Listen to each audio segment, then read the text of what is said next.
বাংলাদেশ আফগানিস্তানের কাছে ৮ রানে হেরে সুপার 8 থেকে বিদায় নেয়। এই সহজ ম্যাচ হারার কারণে বাংলাদেশকে নিয়ে ট্রল উঠেছে সমালোচনার।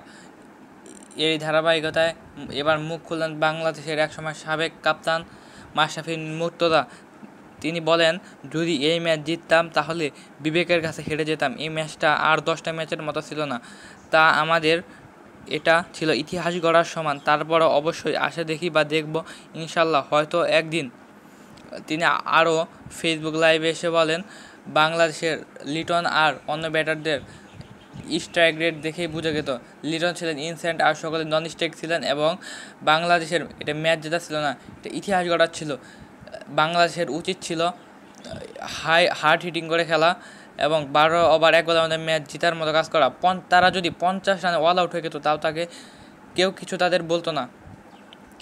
আরেক পেসার রুবেল হোসেন বলেন, বাংলাদেশের প্রধান কোচের পদ থেকে বরখাস্ত করা উচিত চান্ডিকা হাথুরুসিংহে। রিদওয়ান হাসান রাহাত, আর স্পোর্টস নিউজ।